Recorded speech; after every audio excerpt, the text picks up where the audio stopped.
Hola gente y bienvenidos a la conclusión de nuestra investigación de Debunking Renata.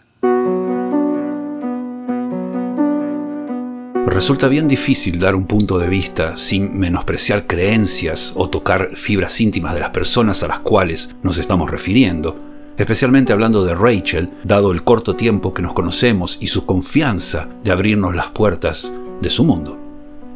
Pero la vida o la muerte sigue, como se suele decir, y es necesario después de toda esta investigación llegar a una conclusión, aunque duela, aunque muchos podrían asegurar lo contrario o pensar diferente.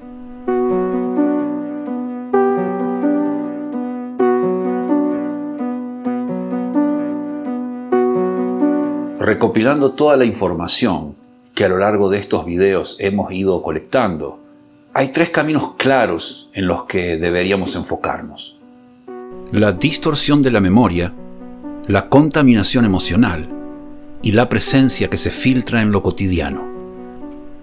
Suena muy complicado y sofisticado todo esto, pero es muy sencillo.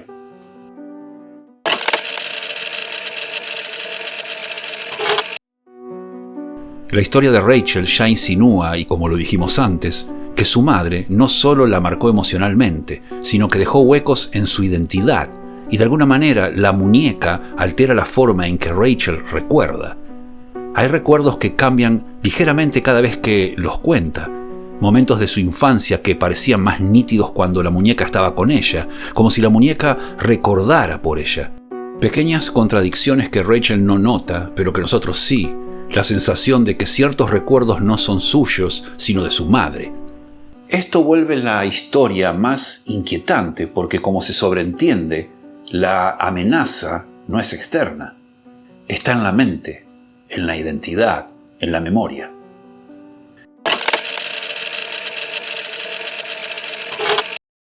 El episodio del esposo es un excelente ejemplo. No es violento, pero sí profundamente perturbador. Si tratamos de verlo desde el punto de vista paranormal, se podría tomar como que la influencia de la muñeca no es constante, sino selectiva, obviamente. Pero creemos que el comportamiento del esposo no tiene que ver con una posesión, sino más bien es una respuesta a los comportamientos de Rachel. También, como dijimos en uno de los episodios, el supuesto comportamiento de su esposo podría, y solo podría, esto es nuestra opinión personal, deberse a algo mucho más complicado y oscuro. Nos extenderemos un poco más sobre esto más adelante.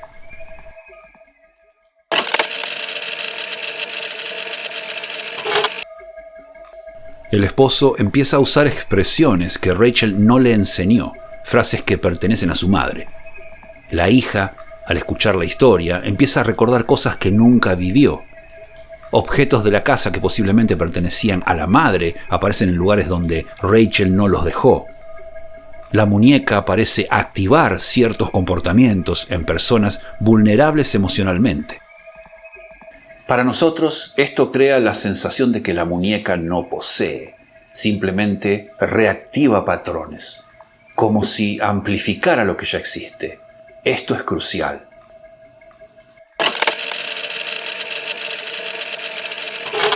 Hay detalles que no son sobrenaturales por sí mismos, pero que se vuelven inquietantes por acumulación. Veamos algunos ejemplos.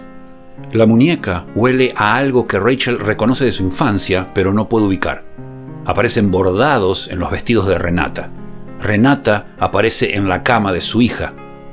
Rachel siente como si Renata la observara, incluso inclinando la cabeza. La casa tiene un silencio con textura, entre comillas, como si hubiera respiraciones muy suaves detrás de las paredes.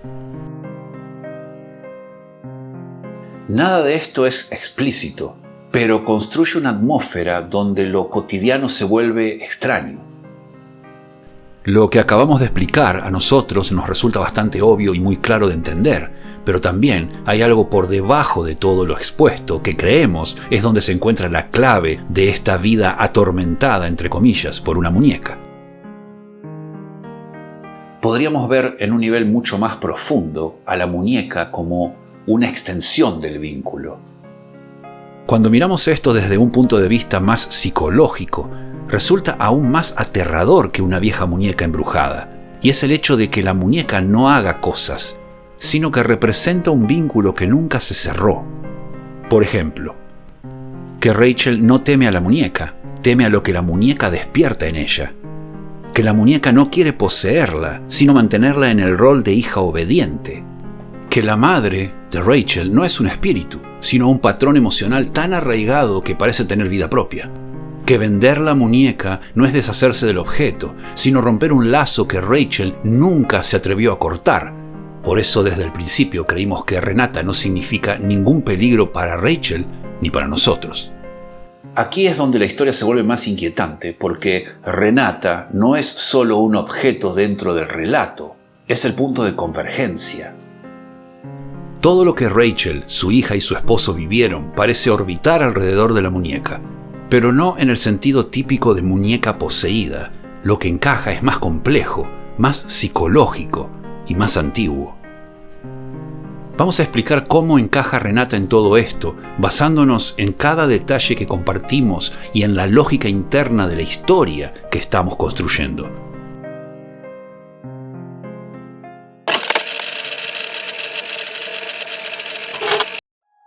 Lo que Rachel describe, la señora, las sombras, los pensamientos que no son suyos, no empieza con la muñeca, empiezan antes.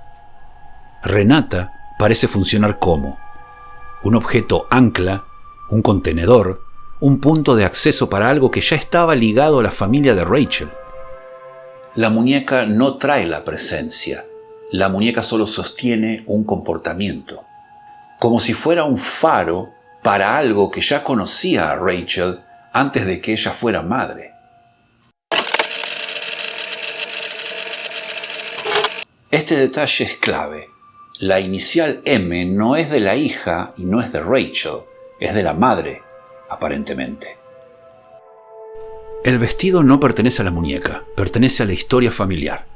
Cuando la inicial cambia a R, seguramente hubo una confusión o posiblemente en el momento que Rachel descubre esto, quizás fue un momento de confusión, de estrés. Probablemente la M no era una M que representaba el nombre de su madre, quizás siempre fue una R bordada por su madre cuando Rachel era pequeña, y siempre fue un mensaje para ella que decía, ahora eres tú. Con esto, la muñeca se convierte en un símbolo de herencia, una especie de objeto de transmisión entre generaciones.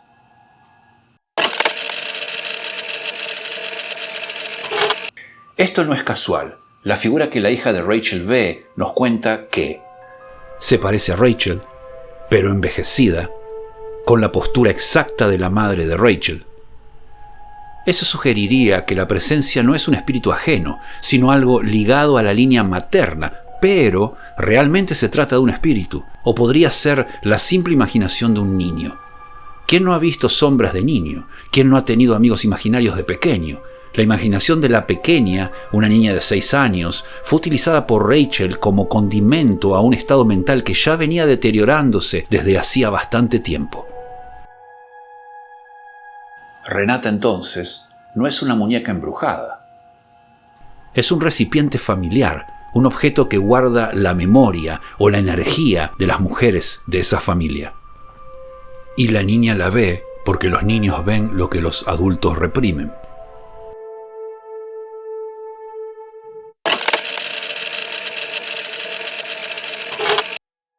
No es un acto de maldad, es un acto de acercamiento. La señora no quiere asustar a la niña, quiere estar cerca, protegerla. La muñeca es su forma de hacerlo sin mostrarse directamente.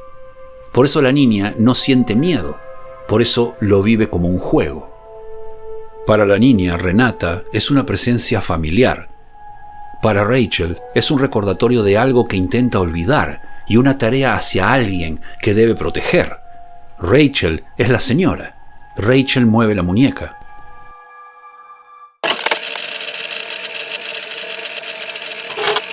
Aquí está la parte más perturbadora. Vamos a explicarla desde el punto de vista de Rachel y más tarde la vamos a retomar. Supuestamente la presencia no tiene vínculo con él, no lo reconoce, no lo entiende, pero lo usa. ¿Por qué?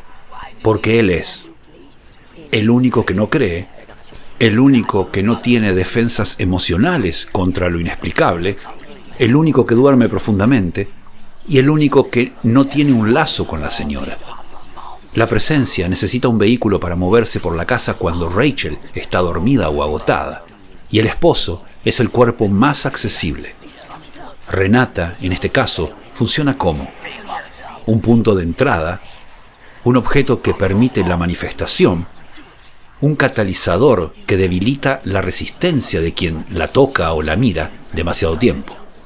Por eso su esposo empieza a perder memoria, tener lapsos, escuchar voces, ver sombras, reaccionar con violencia. No porque la muñeca lo quiera a él, porque en realidad lo necesita para llegar a Rachel y a la niña.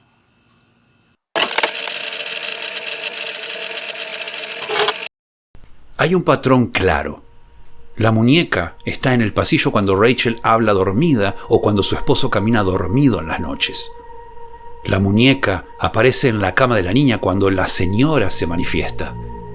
La muñeca está cerca cuando el esposo entra en trance. La muñeca está presente cuando el vestido cambia de inicial. Ahora bien, veamos a Renata Presencia. Es como si la muñeca fuera un objeto que registra, un objeto que conserva, un objeto que vigila y un objeto que trata de proteger advirtiendo. La muñeca no tiene voluntad, la presencia sí. La voluntad que tendría su madre para terminar con una cuestión sin titubeos y erradicar el problema de raíz. La voluntad que Rachel no encuentra y por ende transmuta.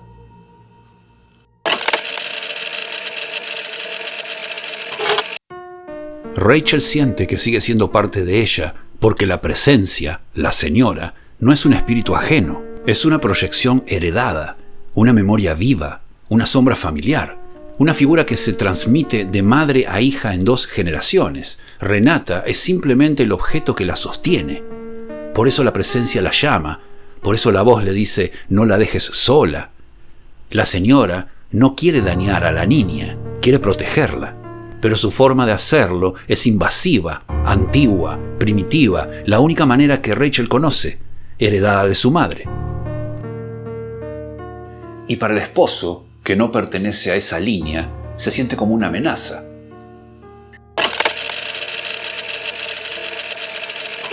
Renata es el contenedor físico de una presencia que pertenece a la familia de Rachel, no a la casa, no a la niña, no al esposo. A ella, pertenece a ella, y representa la fuerza, el coraje y la decisión suficiente que se necesita para llevar a cabo algo. Proteger a su hija.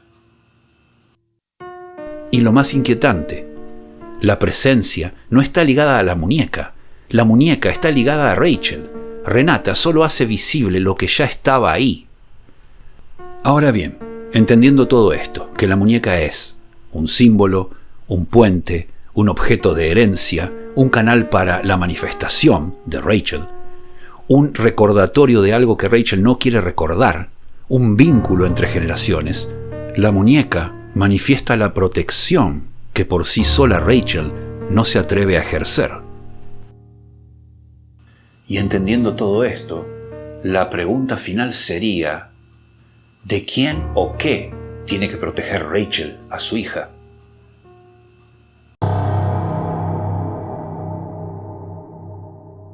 Y aquí volvemos al punto 5 que explicamos desde el punto de vista de Rachel. ¿Por qué afecta a su esposo? En realidad no lo hace.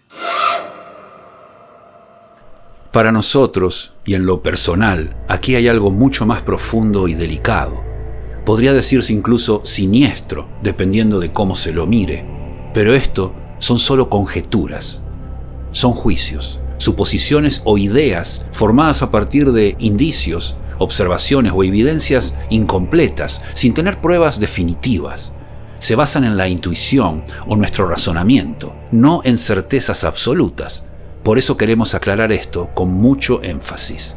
Y como dijimos al principio, Es muy complicado exponer esta conclusión sin tocar la fibra íntima de aquellos quienes confiaron en nosotros, pero todo el esfuerzo y el tiempo que pusimos en esta investigación requiere un cierre. Y también por esta delicada razón, entre comillas, fue que no insistimos demasiado en grabar llamadas, videos, voces, tomar fotos, porque intuimos, vimos esta tendencia que se repetía en la historia y prácticamente nos describió un hecho que distaba mucho de la posesión de una muñeca o de Rachel como de su esposo. Creemos que la privacidad con la que hemos desarrollado los videos nos permite de una manera segura para nosotros y para el entorno de Rachel concluir con nuestra opinión. Cuando decimos que Renata o la señora, retornando en el tiempo, no afecta al esposo de Rachel, es porque él no está siendo poseído o manipulado por algo. Simplemente está siendo descubierto. Creemos que pudo haber existido, en aquel tiempo, un acercamiento por parte del esposo de Rachel hacia su hija, un tanto abnormal, entre comillas. Quisiéramos encontrar las palabras correctas para describir todo esto. Creemos que pudo haber existido un acercamiento afectivo, entre comillas nuevamente, no convencional, y que podría haber culminado en un trauma muy profundo si no hubiese sido por la intervención de la señora a través de Renata. Esto desde el punto de vista de Rachel. Desde nuestro punto de vista, vemos simplemente a una mujer cansada, aterrada, dominada en su juventud por su madre, quizás más tarde también por su esposo, tratando de evitar algo que ciertas conductas del padre de su hija la llevaron a entender que debía actuar antes de que todo aquello terminase en una tragedia, que arruinaría la vida no solo de su hija, sino la de ella también. La única manera que Rachel encontró para intervenir fue Renata y lo que su madre le había impuesto toda su vida. La responsabilidad de Rachel fue siempre moldeada por su madre. Su vida siempre giró en torno a ella. Rachel necesitaba a su madre para ayudar a su hija. Renata fue siempre su modelo a seguir y Renata sería quien actuaría por ella. Todo cierra. Rachel encontró voz y voto en la posesión de Renata. Podríamos decir que todas las experiencias vividas y descritas en nuestra investigación lograron su cometido. Según Rachel, su hija vive feliz y no recuerda nada de lo vivido de cuando era muy pequeña. Pero hay algo que no cerramos aún, y se trata de la posesión de su esposo. Nunca hubo tal. Su esposo, creemos, fue numerosas veces sorprendido actuando extraño, entre comillas nuevamente, parado en el pasillo entre las habitaciones, de pie al lado de la cama de su hija, etc. Incluso las voces y los ruidos que él escuchaba no eran más que sugestión, producida de alguna manera por la presión que Rachel ejercía con todo el tema paranormal. Su esposo, obviamente, más que intuir, supo que estaba siendo descubierto, y simplemente su actitud cambió al verse frustradas sus intenciones. Su personalidad se tornó agresiva, hostil, reclusiva. Pero todo esto dista mucho de una posesión per se. Creemos que Rachel, en lo profundo, siempre lo supo y armó todo este escenario, como dijimos antes, no solo para proteger a su hija, sino también a ella misma. Creemos también que a pesar de todo, Rachel ama a su esposo, por lo menos hoy en día. Sería muy difícil de decir qué sentimientos tenía cuando todo esto ocurrió. Y también creemos que hoy, este sentimiento, fruto de el perdón o fruto de la resignación, es lo que la llevó a Rachel a deshacerse de Renata. En los últimos años de su vida, posiblemente Rachel decidió aceptar el pasado y seguir adelante. Renata le recordaría a cada segundo todo lo vivido, y siendo su vehículo de expresión, creemos que pensó que no sería saludable mantenerla a su lado si quiere permanecer en una relación libre de rencores con su esposo. ¿Quién sabe? Podría ser posible que la opinión de su madre siguiera latente hasta el día de hoy y lo arruinara todo. Quisiéramos agradecer a Rachel por todo lo expuesto anteriormente, por su confianza, por su honestidad, porque sin ella no hubiera Debunking Renata. Deseamos en el futuro seguir en contacto con ella. Y esto es algo personal. Sentimos que esta persona maravillosa, con sus altos y sus bajos, nos enseñó muchísimo. Nos guste o no, a todos aquellos buscadores de lo paranormal que intentan adornar sus exposiciones con el terror imaginario, desplazando la más simple explicación, quisiéramos decirles algo que ya antes habíamos dicho. En todo este tiempo que hemos tenido a Renata en casa y aquí en el estudio, todas las pruebas que hemos hecho, las historias que hemos revivido narrando y la certeza de que la mente humana es más poderosa que cualquier hechizo, nos ha demostrado lo aterrador que representa a veces ser una simple y vieja muñeca. Gracias a todos por el apoyo durante toda nuestra serie. De corazón, nos vemos en la próxima.